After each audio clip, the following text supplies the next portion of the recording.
মাঝ সমুদ্রে যখন জাহাজডুবি হয়, মানুষ যেমন একটা খড়কুটো আঁকড়ে ধরে বাঁচতে চায়, আমারও হয়েছিল সেই অবস্থা। আমি যখন হতাশা আর ব্যর্থতার গ্লানিতে মাঝ সমুদ্রে তলিয়ে যাচ্ছিলাম, তখন খড়কুটোর মতোই যে কোনো কিছুকে আঁকড়ে ধরে বাঁচতে চেয়েছিলাম। সেই সময় আমার ঠাঁই হয়ে এসেছিল আমার পাশের কিছু মানুষজন, আমার ভালোবাসার মানুষজন, আমার পরিবারের মানুষজন, আর তার সাথে সাথে আমার কিছু হবি, কিছু ভালো লাগা, যেগুলো বাড়তে দিতে আমার বাড়ির, আমার পাশের মানুষ কখনো কার্পণ্য করেনি। আমার অন্যায় আবদার, আমার ভালো লাগা, এগুলোকে খুব বেশি করে তারা গুরুত্ব দিয়ে সেই হতাশার ব্যর্থতার গ্লানি থেকে আমাকে হাত ধরে টেনে তুলে নিয়ে এসেছে। আর সেই জন্যই আজকে আমি এত ভালো করে, এত টেনশন ফ্রি মন নিয়ে সব কিছু করতে পারছি, সব কিছু ভালোভাবে ম্যানেজ করতে পারছি। অ্যাকচুয়াল কী বলুন তো, মানুষের না অবশ্যই কোনো না কোনো পথ থাকেই, হয়তো সেটা খুঁজে পেতে একটু দেরি হয়। হয়তো খুঁজে পেতে গেলে আমাদের প্রচুর কষ্ট করতে হয়, এগুলি থেকে ওগুলি, এ পথ থেকে ও পথ, এই নগর থেকে এই নগর, এই সমস্ত জায়গায় ছুটে বেড়াতে হয়। কিন্তু যখন দেখবেন আপনার কাছে সেটা চলে আসবে, তখন মনে হবে এই বাবা, আমি তো কোথাও ঘুরিনি। ওই নগরের এই বিশাল কংক্রিটের রাস্তাগুলোতে যখন আমি ছাতা মাথায় দিয়ে পায়ে হাওয়াই চপ্পল পরে ঘুরে বেরিয়েছি, তখন ওগুলোকে না মনে হয়েছিল মাইলের পর মাইল পথ। কিন্তু যখন একটা ভালো পথ পেয়ে যাই, তখন মনে হয় ওগুলো কিছুই না, ওগুলো হয়তো ফুলেরই পথ ছিল। সত্যি মানুষের জীবনটাই এরকম।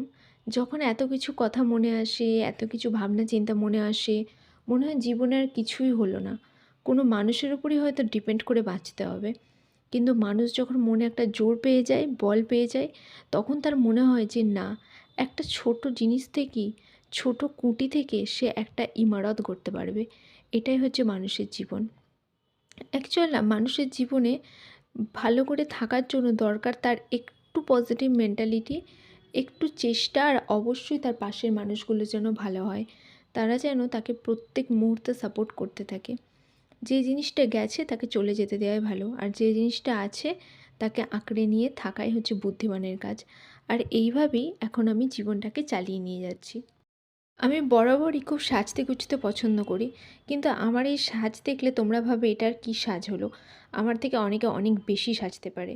কিন্তু আমি এমনভাবে একটু নিজেকে রেডি করি যাতে আমাকে দেখতে ভালো লাগে আর একটু ম্যানেজেবল লাগে আর কি।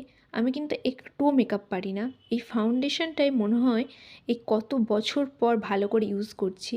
আগে তো আমার লিপস্টিক আর কাজল শেষই হতো না, এখন এই ব্লগিং করার দৌলতে, এই একটু সাজুগুজু বেশি হওয়ার দৌলতে এগুলো একটু শেষ হচ্ছে।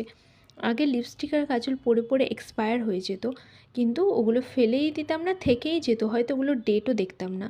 কিন্তু এখন এগুলোর প্রতি একটু নেশা বেড়েছে, তার জন্য এগুলো শেষও হচ্ছে আর বেশি কিনতেও হচ্ছে। যাই হোক, এই সমস্ত কিছু নিয়েই তো ভালো থাকা, এই সমস্ত কিছু নিয়েই তো বেঁচে থাকা। যখন ক্লাস মাধ্যমিক দিই, তারপর একবার খুব শখ হয়েছিল যে বিউটিশিয়ান কোর্স করব। তখন বিউটিশিয়ান কোর্স এত জনপ্রিয় ছিল না। আমি শখ অনেক কিছু করেছিলাম, কিন্তু সব কিছুর মাঝখানে বাধা হয়ে দাঁড়িয়েছিল সেই পড়াশোনা। যাকে আঁকড়ে ধরে সব থেকে বেশি বাঁচতে চেয়েছিলাম, সেই আজকে আমার সাথে বিট্রে করলো, আর তার জন্য আমার ওই শখগুলো আর পূরণ হলো না। তো কী আর করা যাবে, আমি জীবনে খুব বেশি কিছু নিয়ে আফসোস করি না। এখন ব্লগিং করছি বলে আমার এই মনের কথাগুলো তোমরা শুনতে পাচ্ছ। যদি না করতাম, এই মনের কথাগুলো হয়তো কেউ জানতেই পারতো না। মনের কথা মনেই রেখে রেখে দিতাম, মনের কথা মনেই থাকতো। কিন্তু এখন না, আমি একটা বলার প্ল্যাটফর্ম পেয়েছি। কোনো মানুষকে মন খুলে কথা বলবো, সে তোমার পেছনে সমালোচনা করবে। এখানে তো আমি কোনো মানুষকে বলছি না, এখানে আমার মনের কথা আমি আমার ভিডিওতে বলছি। আশা করছি সবাই দেখতে পারবে। আর এখানে আমি আমার জামদানির কালেকশান থেকে একটা লুক ক্রিয়েট করার চেষ্টা করছি। সেটা সবই আমি তোমাদেরকে লিখে বুঝিয়ে দেবো, তোমরা দেখতে থাকো। সামনেই তো আসছে সরস্বতী পুজো, তার সাথে তো এখন বিয়েবাড়ি লেগেই আছে। আর শীতকালের বিয়েবাড়িতে তো একটা জামদানি পরতেই হবে। আমার কালেকশানে যদিও তেমন জামদানি নেই, যদিও আমার শাড়ির কালেকশান খুবই কম, তার মধ্যে থেকেও যেগুলো আছে সেগুলোই পরে একটু লুক দেওয়ার চেষ্টা করি। আসলে কি বলো তো, সব কিছু ভালোবাসা। আমি না ইদানিং খুব অল্প জিনিসে সুখী হতে, খুশি হতে শিখে গেছি। আমি কেন জানি না, কিছু কিছু ঘটনা আমাকে এমনভাবে নাড়া দিয়ে দিয়েছে, আমি না ভীষণ অল্প জিনিসে খুশি হয়ে যাই। যেগুলো আছে সেগুলি ভালো করে ইউজ করতে শিখেছি। মনে হচ্ছে যেগুলো আছে ওগুলোকেই একদম রস নিংড়ে ইউজ করি, যেন পরে কোনো দিন আর আফসোস না থাকে যে ওই শাড়িটা আমি পরতে পারলাম না ভালো করে, ওই ব্লাউজটা টাইট হয়ে গেল, ওই শাড়িটার হয়তো নোংরা হয়ে গেল, ভাঁজটা ভেঙে গেল, তার থেকে যতক্ষণ ভালো আছে ততক্ষণ এতটাই মন ভরে পরে নেব যেন পরে কোনো দিন আফসোস না হয়। তার জন্য এখন আগে কি করতাম, কোথাও যাওয়ার আগে জামাকাপড় রেখে দিতাম ঠিকঠাক করে, থাক ওখানে যাব পরবো। এখন আর সেসব কিছু ভাবি না। এখন যখনই নতুন জামাকাপড় আসে একটা পারপাস ক্রিয়েট করে পরে নিই, তারপর যেখানে যাব সেখানে দেখা যাবে। এখন এইভাবেই আমি চলছি। তার মধ্যে না দেখছি মনে দ্বিধাদ্বন্দ্বটা অনেক কম হচ্ছে। যখন দেখবে তুমি সব কিছু একটা দিকে নিয়ে নিয়েছো, তোমার মনের দ্বিধাটা কিন্তু অনেকটা কমে যাবে। তো সেই জন্য আমি এখন এই সমস্ত কিছু ট্রাই করছি। আর এই যে দেখো, আমার বিয়েতে গিফট পাওয়া পার্ল সেট, এটা আমার ভীষণ পছন্দের। আর ঢাকাই জামদানি শাড়ির সাথে আমি সবসময় পছন্দ করি মুক্তোর গয়না, এটা আমার খুব ভালো লাগে। আর লাল বলো, হলুদ বলো, নীল বলো, এগুলোর সঙ্গে সাদা কিন্তু খুব ভালো যায়।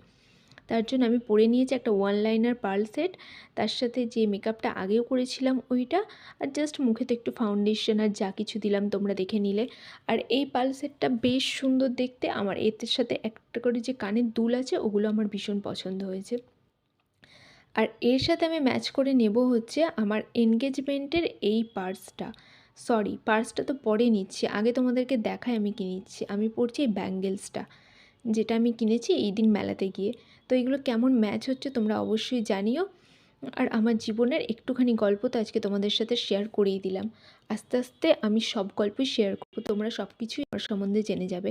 আর দেখো এখন এই পার্সটা হচ্ছে আমার এনগেজমেন্টের পার্স। এনগেজমেন্ট আমার লেহেঙ্গার সাথে আমি কেয়া শেঠের শোরুম থেকে কিনেছিলাম, তো আমার ভীষণ পছন্দের। আর জামদানির সাথে আমি সবসময় প্রেফার করি হোয়াইট কিছু, তার জন্য এই হোয়াইট পার্ল সেট পরে নিয়েছি, হোয়াইট পার্স নিয়ে নিয়েছি, আর তার সাথে কড়ি দেওয়া হোয়াইট ব্যাঙ্গেলস। তো এই দুটো শাড়ি পরে আমি আপাতত একটা লুক ক্রিয়েট করার ট্রাই করলাম, জানি খুব ভালো হয়নি, তবুও আমি আমার মতো করে চেষ্টা করেছি। আশা করছি তোমাদের ভালো লাগবে। পুরোটা দেখো আর অবশ্যই কমেন্ট করে